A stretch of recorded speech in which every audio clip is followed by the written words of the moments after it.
Hello students, myself Komal Keshavani and I am your science teacher. Hello, good morning students, welcome again. So today's class is for 5th standard student. Today we are going to discuss the chapter first of 5th standard student. So student, as you know that कि हमने काफ़ी सारी चीज़ें already discuss कर ली हैं. सो ये सारी चीज़ें जो हैं आपकी मैम ने ऑलरेडी आपको चीज़ें बता दी हैं. आप इसके पुराने वीडियोस चैनल पे जाके देख लीजिए, पुराने सारे वीडियोस. इससे क्या होगा, इससे आपको सारी चीज़ें ईज़िली लर्न हो जाएंगी. क्या होगा, इससे सारी चीज़ें आपको ईज़िली लर्न हो जाएंगी और सारी चीज़ों को समझना भी ज़रूरी है, इसलिए सारी चीज़ों को समझ करके लर्न करना है. तो ये आपकी मैम ने पुराने वीडियोस में आपको एक्सप्लेन कर दिया है. ठीक है, पार्ट्स ऑफ फ्लावर, पॉलिनेशन क्या चीज़ें हैं ये भी मैम आपको बता चुकी हैं. ठीक है, self pollination, cross pollination, fertilisation, okay, ये सब मैम आपको डिस्कस कर चुकी हैं. सो इसके next after that structure of seeds. Seeds के कितने पार्ट होते हैं? सीड्स के बेसिकली 3 पार्ट्स होते हैं. कौन कौन से? Seed coat, seed leaves and cotyledon. कितने होते हैं बेसिकली? शीट के 3 पार्ट्स होते हैं, seed coat, seed leaves and cotyledons and the embryo. तो जो शीट लीव्स और कॉटिलेडॉन्स हैं ये एक ही चीज़ को हम क्या कहते हैं? Sheet leaves and cotyledon. ये यहाँ पे दिया हुआ है आपका. ठीक है, और एम्ब्रियो इसके अंदर वाले पार्ट को कहा जाता है. ये दिया हुआ है, ये पूरा पार्ट क्या है? ये एम्ब्रियो है, ये पूरा. ठीक है, तो यहाँ पे मैम आपको पुरानी इसके वीडियोस आप जब देखेंगे चैनल पे जाके तो आपको सारी चीज़ें समझ में आ जाएंगी. उसके बाद हमने अपने पुराने वीडियोस में जर्मिनेशन के बारे में भी डिस्कस किया था कि जर्मिनेशन क्या होता है. तो नए प्लांट जो उगता है उसे हम क्या कहते हैं? जर्मिनेशन कहते हैं. तो जर्मिनेशन की एक जो डेफिनेशन आएगी वो क्या आएगी? The process by which a new plant develop. ऐसा प्रोसेस जिससे एक नया पेड़ को डेवलप किया जा सके, नए पेड़ को उगाया जा सके, उसे हम क्या कहते हैं? जर्मिनेशन कहते हैं. तो यहाँ पे ये जो आपको डायग्राम मैम ने आपको कॉपी में बनाने के लिए भी दिया था, तो आप सारे स्टूडेंट्स ने इसे कॉपी में बनाया है. ठीक है, ये आपने शीट्स को कहाँ डाला? सॉइल में रखा, फिर उसमें से छोटे छोटे पार्ट्स, प्लांट पार्ट्स आने लग गए, फिर शूट एंड रूट में ये चीज़ प्लांट एक डेवलप हो गया. तो ये सारी चीज़ें मैम आपको डिस्कस कर चुकी हैं. इसके बारे में हम ज़्यादा इस वीडियो में डिस्कस नहीं करेंगे. रीज़न ये है क्योंकि फिर आप लोग को जब पुरानी वीडियोस देखेंगे तो आपको समझ में आ जाएंगी चीज़ें. तो अभी हम जल्दी जल्दी फटाफट एक शॉर्ट रिवीजन ले लेते हैं. फिर हमने देखा था dispersal of seed. Dispersal of seed किससे किससे होते हैं? Dispersal of seed by wind का एग्जाम्पल क्या था? डेंड्लियन. डिस्पर्जल बाय वाटर, वाटर का क्या था? कोकोनट से. ठीक है, ये सारी चीज़ें हम पुराने क्लास में डिस्कस कर चुके हैं. फिर डिस्पर्जल बाय एनिमल्स में ये सारी चीज़ें हमने डिस्कस कर ली हैं. हम नेक्स्ट पेज में आते हैं. वेजिटेटिव प्रोपगेशन क्या होता है? वेजिटेटिव प्रोपगेशन वो होता है जहाँ पे हम किसी प्लांट के पार्ट से एक नए प्लांट को उगाते हैं. क्या होता है वेजिटेटिव प्रोपगेशन? जहाँ पे हम प्लांट पार्ट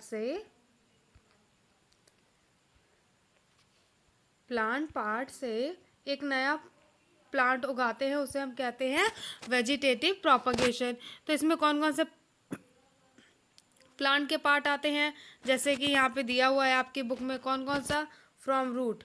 तो वेजिटेटिव प्रोपगेशन में ऐसे पेड़ के एग्जाम्पल आ जाएंगे जिसको हम लोग रूट को अगर लगाते हैं तो उससे नए पेड़ उग जाते हैं. ठीक है, तो यहाँ पे दिया हुआ है क्या क्या? Sweet potato, dahlia, beetroot, turnip. ठीक है, ये सारी क्या है? ये रूट से डेवलप होते हैं प्लांट.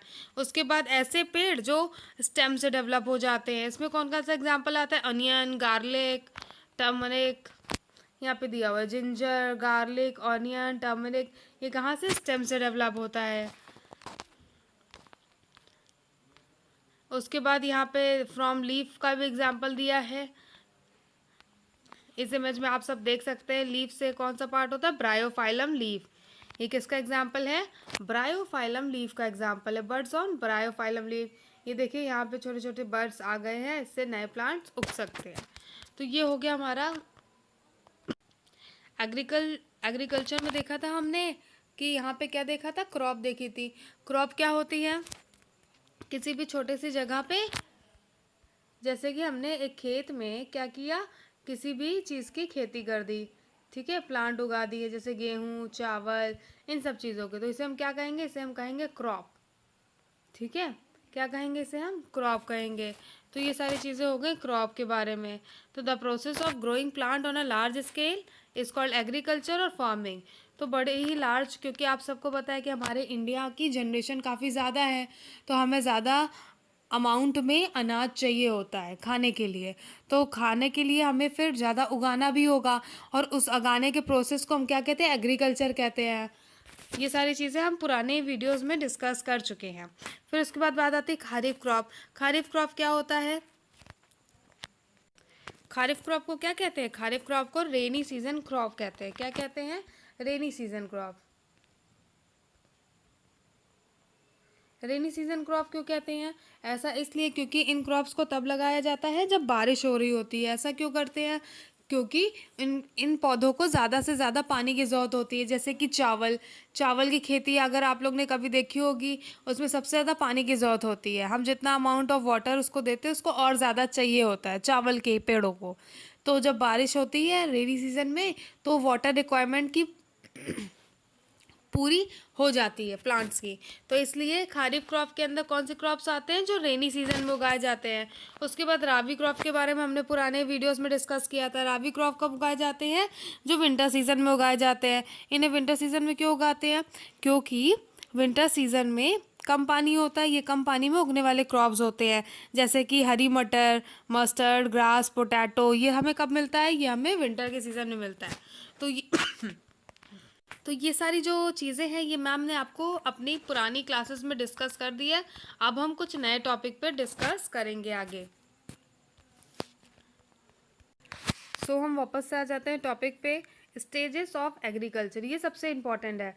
आप स्टूडेंट्स, अगर आप लोग बड़े होके या आपके गांव में, शहरों में जो हम अनाज खाते हैं, गेहूँ, चावल, दाल, रोटी, ठीक है, ये सब जो हम लोग खाना खाते हैं, ये कहाँ से आता है, ये खेतों से जो अनाज उगता है उससे बनता है।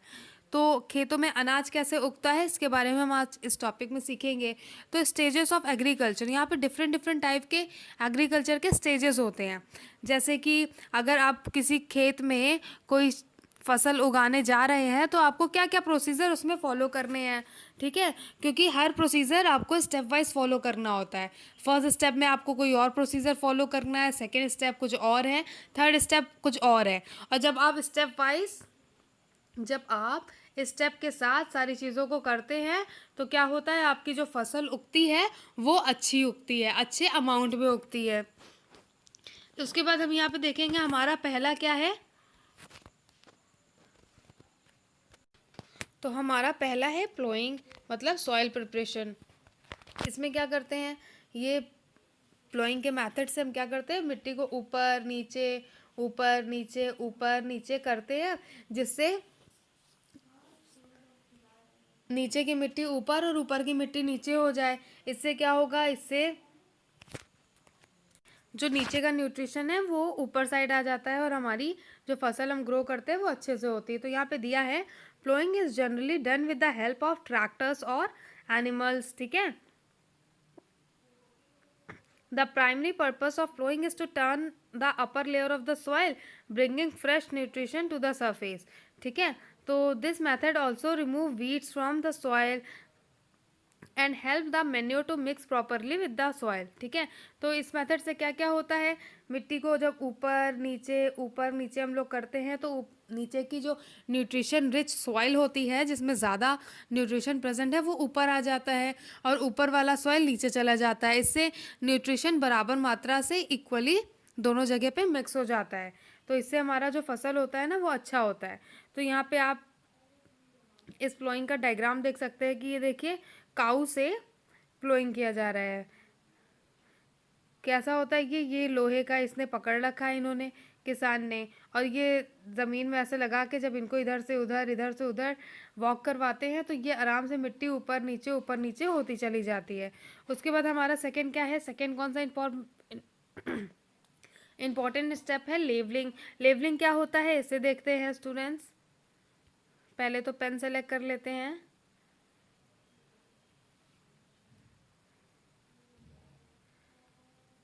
Field surface is also important, ठीक है।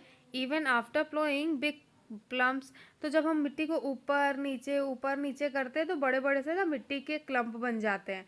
तो लेवलिंग का मतलब होता है इन क्लम्प को हम इसे प्रेस करके बराबर करते हैं। These are crushed by using wood, ठीक है, इसे क्रश कर देते हैं और इसे हम लेबल कर देते हैं। मतलब मिट्टी एक बराबर, ऐसा नहीं कि कुछ जगह पे ऊंचा मिट्टी हो, कुछ जगह पे नीचे ऐसे ऐसे छोटे छोटे वो ढोके टाइप पत्थर बन जाए, ठीक है।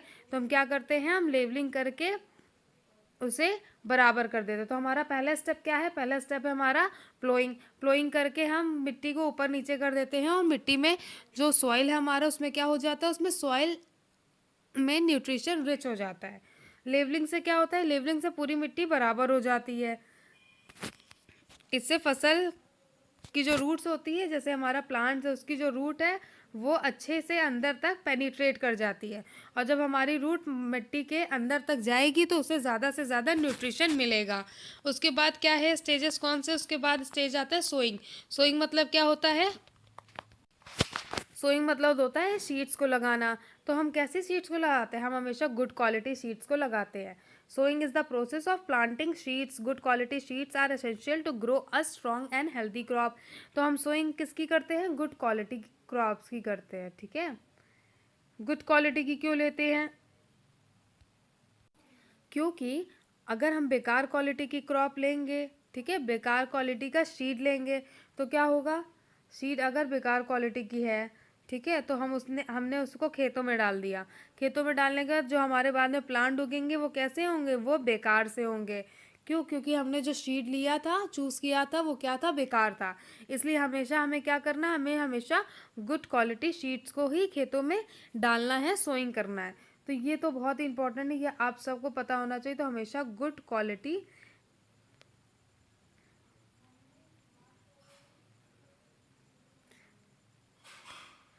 क्वालिटी सीड्स को ही हमें खेतों में लगाना होगा। उसके बाद आता है थर्ड पॉइंट। थर्ड पॉइंट क्या है, यहाँ पे फार्मर ऑफन मिक्स फर्टिलाइजर और मेन्योर।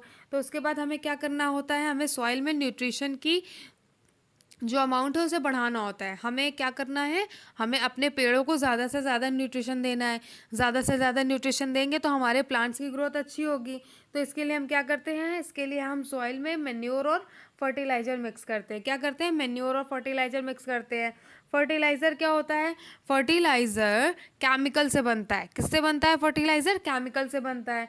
मेन्योर क्या होता है, मेन्योर नेचुरल होता है।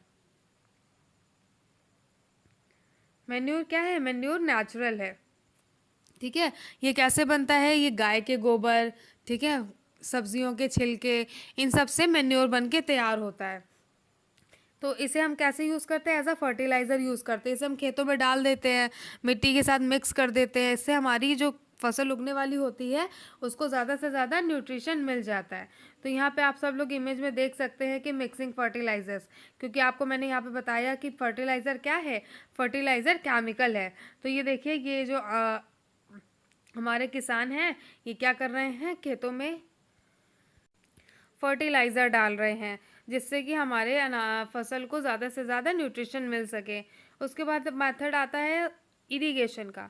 इरिगेशन का मतलब होता है पानी देना। हमारे जो क्रॉप हमने खेतों में लगाए उसको टाइम टाइम से पानी देना in a different interval of time. तो कैसे करते हैं, irrigation is the application of water to the land और सॉइल। मतलब पानी देना, देख सकते हैं यहाँ पे इरिगेशन लिखा हुआ है, इरिगेशन मतलब पानी देना। तो यहाँ पे इरिगेशन के बहुत ही अलग अलग तरीके होते हैं। जब आप हायर क्लासेस में जाएंगे तो आपको इरिगेशन के अलग अलग तरीके देखने को मिलेंगे कि एक इरिगेशन का तरीका ये है, हमने पाइप लगाया और पानी पूरा बह करके खेतों में चला गया।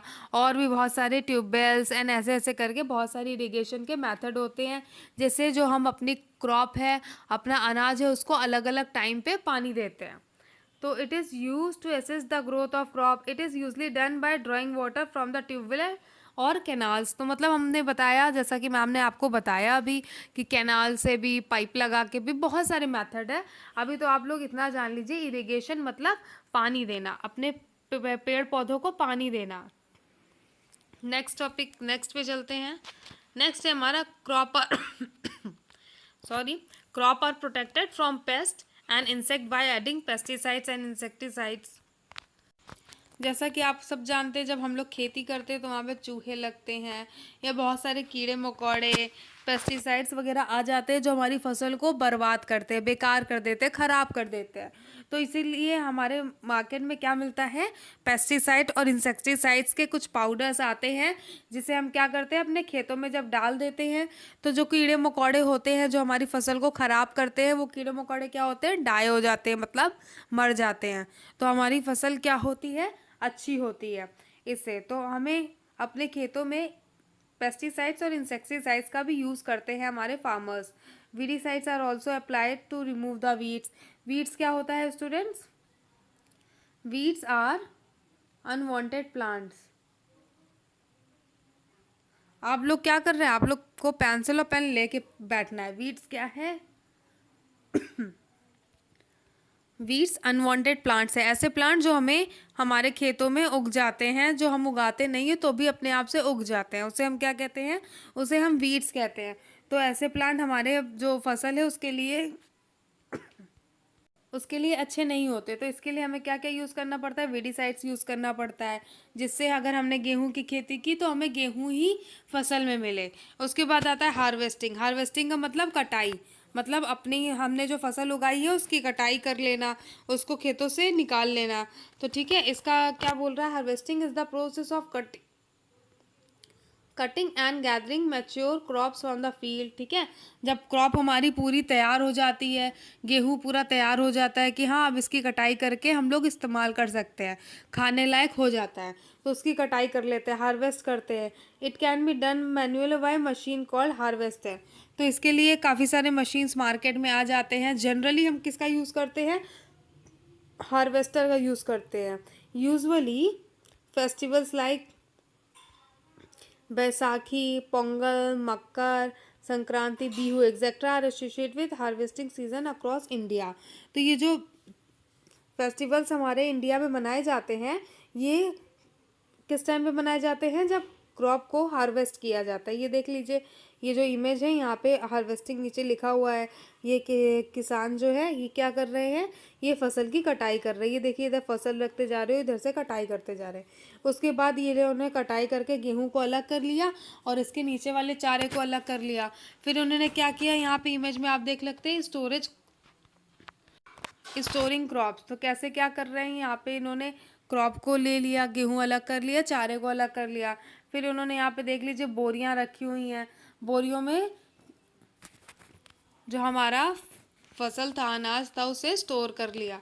तो यहाँ पे दिया हुआ the harvested crop are then stored in a safe moisture free environment and well ventilated places. ठीक है, बहुत अच्छी जगह पे स्टोर करना चाहिए। क्यों? क्योंकि अगर हम ऐसी वैसी जगह बोरे में अनाज को भर के रख देंगे, किसी बैग में भर के रख देंगे, तो उसमें चूहे खा सकते हैं उसे, चूहा या कोई और जानवर उसे खराब कर सकता है, गंदा कर सकता है, जिसके कारण हम बीमार पड़ सकते हैं। तो इसलिए स्टोरेज क्या है, स्टोरेज सबसे ज़्यादा इम्पॉर्टेंट प्रोसेस है हमारी खेती का। हमने मेहनत करके फसल तो उगाई, लेकिन उसके बाद जब हम स्टोरेज करेंगे तो हमें बड़ी ही सावधानी के साथ उसे स्टोर करना है, जिससे वो ख़राब ना हो। उसके बाद ये चैप्टर स्टूडेंट्स यहीं पे एंड होता है। इसके बाद हम एक्सरसाइज सोल्यूशन का वीडियो बनाएंगे, उसमें हम एक्सरसाइज सोल्यूशन करेंगे।